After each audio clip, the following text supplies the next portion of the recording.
Hezekiya umwami w'Isiraheli ya kera, n'umwami dusoma mu byanditswe wigeze guhabwa n'Imana amahirwe ya kabiri.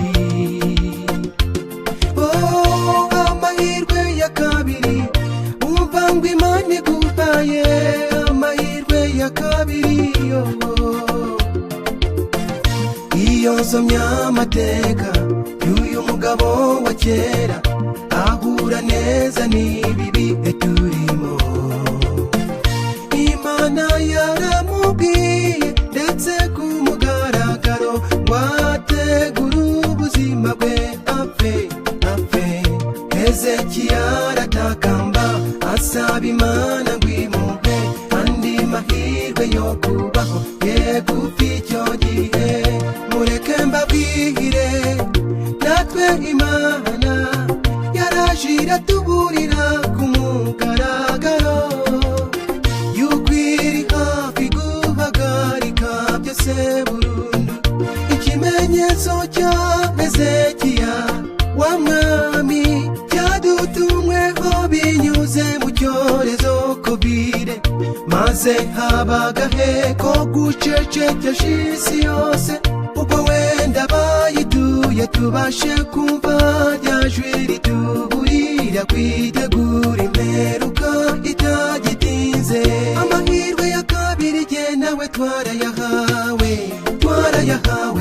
kandi nyamuneka reka tuyakoreshe icyo twayaherewe. Sinizeye ko hazaboneka andi mahirwe ya gatatu, kuko icyo nzicyo nuko umwami Yesu ari mu nzira aje kurangiza iby'isi. Amahirwe ya kabiri jye nawe twarayahawe,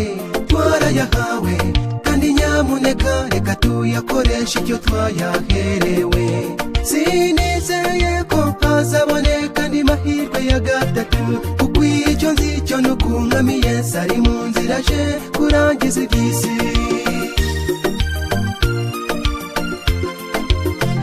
Nyamara nk'uko Hezekiya yabigenje natwe nuko twararize turatakamba duta Imana dutabare. Twambutse ibi bihe bibi maze twongere tubeho. Amahirwe ya kabiri twasabye Imana ngo iduhe amahirwe ya kabiri twongere tubeho.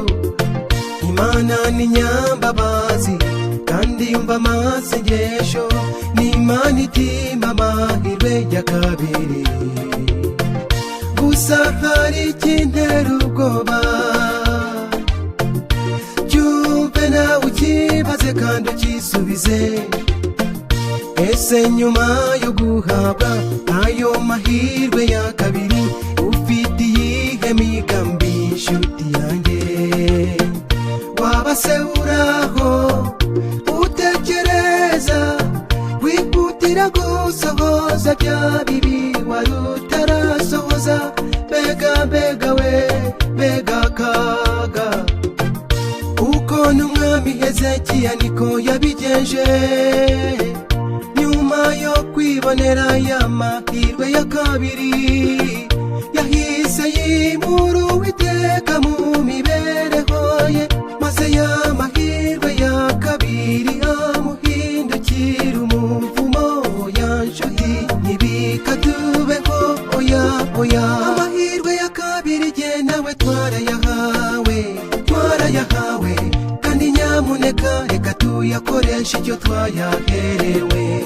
Sinizeye ko hazaboneka andi mahirwe ya gatatu, kuko icyo nzicyo nuko umwami Yesu ari mu nzira aje kurangiza iby'isi. Amahirwe ya kabiri jye nawe twarayahawe, kandi nyamuneka reka tuyakoreshe icyo twayaherewe. Sinizeye ko hazaboneka andi mahirwe ya gatatu, kuko icyo nzicyo nuko umwami Yesu ari mu nzira aje kurangiza iby'isi.